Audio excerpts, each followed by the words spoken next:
So which Mac should you buy in 2019? There are a bunch to choose from, and I'll tell you which one you should purchase depending on what you need.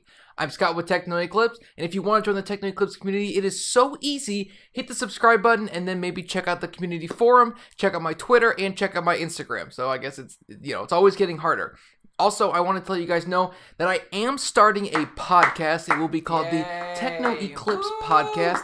The link for that channel will be down below. Also, I'm starting a Patreon for that podcast as well as for this channel. You get some extra stuff. You get the podcast a week early. Also, if you subscribe to the highest tier, you get a free I guess you pay for it, but behind the scenes vlog of stuff I'm doing, because I do a lot of stuff with computers off camera that I think would be interesting and that I would like to show you guys, but it's a lot of extra work to do that, so I figured, why don't I just give it to people if they pay me? So that's that. The links for all that will be down in the description. I hope you guys take a look at it. You don't have to, don't ever feel obligated to do it. The only thing you'll be missing out on, the only content you'll be missing out on will be that secret behind the scenes vlog type of video once a month. So now that that's over with, which Mac should you buy in 2019? There are so many to choose from. There is the MacBook Pro, the MacBook Air, the MacBook. There's also the iMac, the iMac Pro, the Mac Pro. I would even consider the Mac Mini a Mac, obviously. And then the last one, which most people probably won't consider a Mac, but I'm going to, would be the iPad Pro, because that will be able to cover a lot of people for a lot of these categories and save them a little bit of money. So as you know, I'm a huge proponent of buying stuff used. I am going to suggest to buy a lot of things used in this video, and I have very good reason to do it. Monetarily and fiscally, it makes a ton of sense for most people, unless you're just rich. But if you are rich, then you could still take some of these tips that I'm explaining in the video and apply them to your life and your Mac purchase. So to start, let's go with the MacBook Pro. The new MacBook Pros feature 6-core and 4-core processors on the 13-inch. On this side of the argument, will probably say the 15-inch MacBook Pro is for somebody who just has a lot of money and built a business off of their MacBook usage. So if you are a video editor, if you edit whatever, if you create content on that machine, if you make music, if you edit code and you create apps, that's a pretty decent machine to get, and you need to be able to take it from place to place to place, and you can't always bring a monitor with you like a Mac Mini, then I would suggest the 15-inch MacBook Pro. For everybody else, I would suggest the 13-inch MacBook Pro. If you edit videos and if you edit pictures, or if you just do basic word processing, that's just going to be fine. In my opinion, the MacBook Pro is overkill for most people, because 4 cores is, for most people, a little bit overkill, because if you're just doing taxes and watching Netflix, you probably don't need 4 cores, and you don't need all the extra benefits that the extra cores will give you.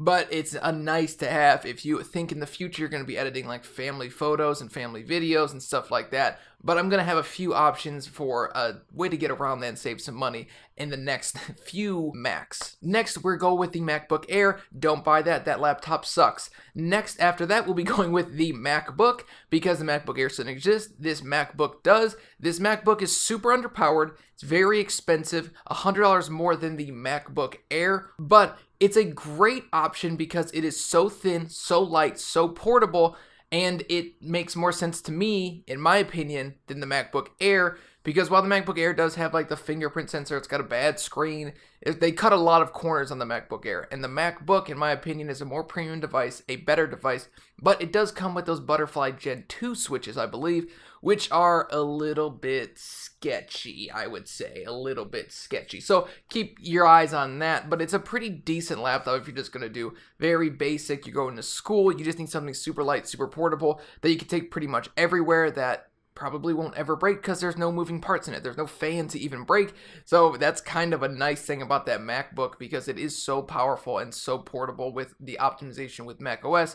You can even kind of edit 4K video. I know you have to use Final Cut Pro, but you could technically do it. I'm not the biggest fan of the MacBook, but if you wanted a thin and light MacBook, I would probably suggest this MacBook over the MacBook Air, or I would just suggest getting the 2017 MacBook Pro, which is essentially the same laptop as the MacBook Air, with a better screen, more power, more ports, Thunderbolt, and just a better overall experience. The next computer we're going to be talking about will be the Mac Pro. don't buy this one new. Please do not, please God, do not buy this new. Mainly because they're updating it.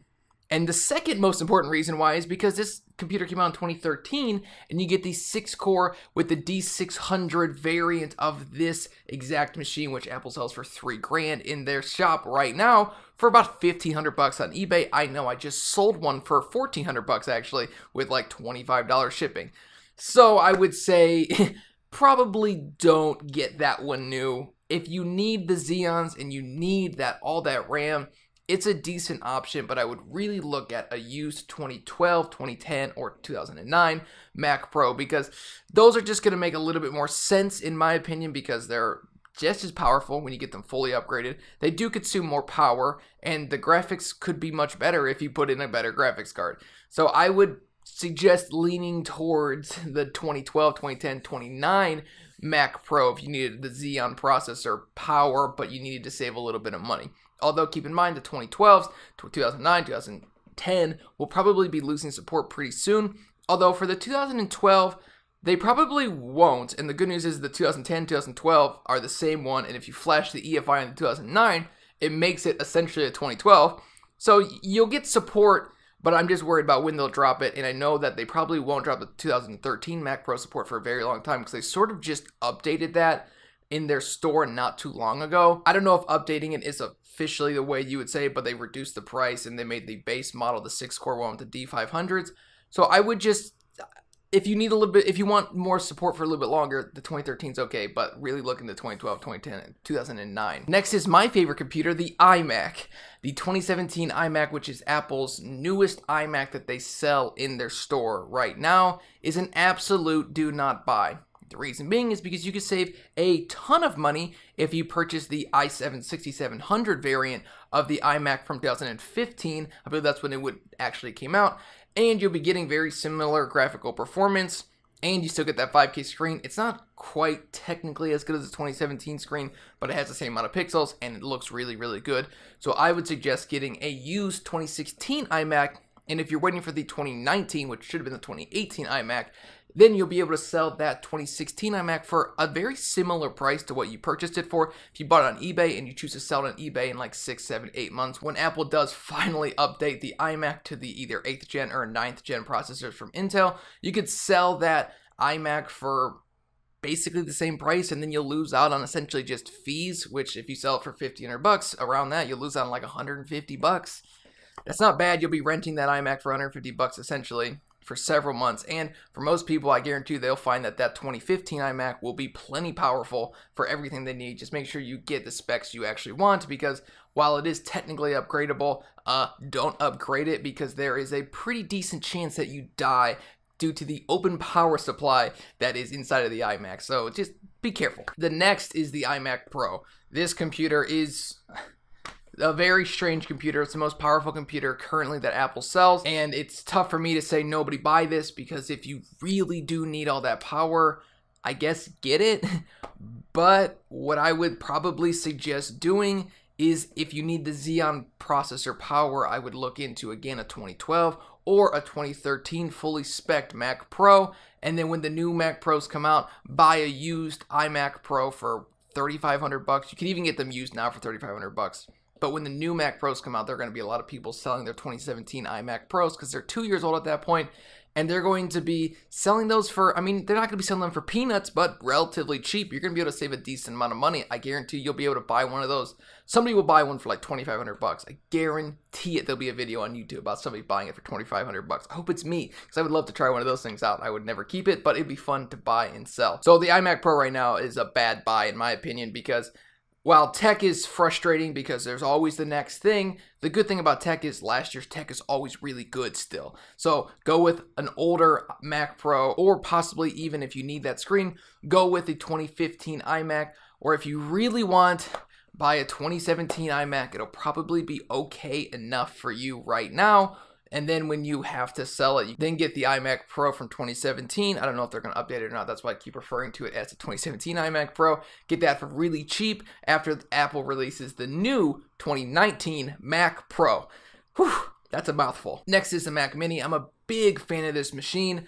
The one problem is there is no dedicated graphics. So if you're willing to spend extra money on an eGPU, which I would be, because eGPUs are going to become more and more valuable in the future as operating systems really take advantage of them, like macOS and Windows, and I'm not sure if Linux does or not. I don't really use Linux, but in the future, eGPUs are going to be, in my opinion, the future, because they're going to be able to give you desktop performance along with your laptop that will have a CPU that's exceptionally powerful. For example, the 13-inch 2018 MacBook Pro has a quad-core i7, I believe it's an 8650U, and that has 4 cores hyper-threading, a very good processor for most people, and if you wanted to game on it, plug in your eGPU. And the good news about an eGPU, some of them actually allow you to have external storage. Those are a little bit more expensive, but if you just get the base Model 1, which is the one that I would suggest getting, you can actually update your graphics card along with your MacBook or whatever computer you are choosing to buy, which is kind of interesting because pretty much every single laptop except for one doesn't allow you to update the graphics card. Or I'm sure there's a few that you could use, those like MX graphics cards. Is that what they're, like the form factor of like the laptop graphics cards? I know that you could technically upgrade those, but it's not really suggested or supported in most modern day computers. So that's it. The Mac Mini is a decent machine. It's powerful. Most people, if you just want a computer from Apple that's running Mac OS, get the base model Mac Mini. The i3 has 4 cores, no hyper-threading, but 4 cores, 8 gigs of RAM, and a very, very fast SSD. The RAM is upgradable in the future, which is a good thing for you. And if you need just to edit some videos, you can use iMovie or Final Cut Pro, or if you want to create basic music just to start, the i3 Mac Mini is going to be very good for you for a very long time, especially if you don't need all that extra power. And even if you do, the optimization with Apple's ecosystem and their software along with their hardware will make that Mac Mini go much further for much longer, which is very, very good for you because it's kind of expensive. A Mac Mini is expensive. You're paying $800 for an i3, 128 gigs of storage, and 8 gigabytes of RAM.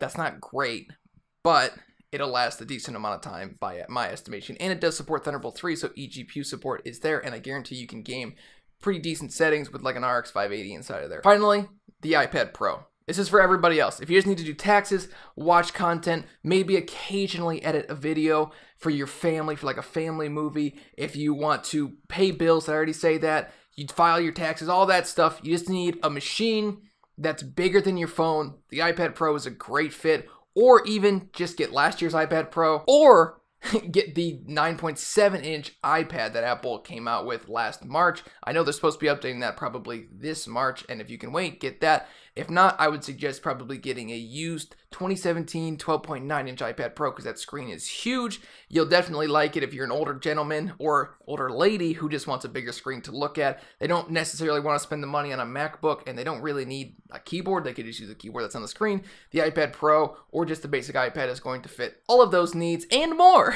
So if you like the video, hit subscribe, hit like, and I want to know your guys' thoughts. What Mac would you buy in 2019? There are so many. I'm not sure if I said 2018 a couple times in this video. I'm sure I did. But there are so many Macs to choose from. Which one would you buy? I think buying a new Mac right now is not a great idea because new computers are like new cars. The second you own it, the second you even purchase it, it loses 20% of its value no matter what, which is kind of frustrating. But that's why buying used is such a great option. Don't forget to check out the Patreon link and the podcast link down below. The first podcast will be coming out on this Wednesday, and then every Wednesday after that at around noon or 5. I haven't decided a time yet, but it will be coming out on Wednesday, so don't forget to subscribe to that channel. And check out everything else that's in the description because there's so much stuff. I'm getting so greedy. Alright, thanks again for watching. I'm Scott with Techno Eclipse. You know what to do if you like the video. I don't even need to ask. Peace out.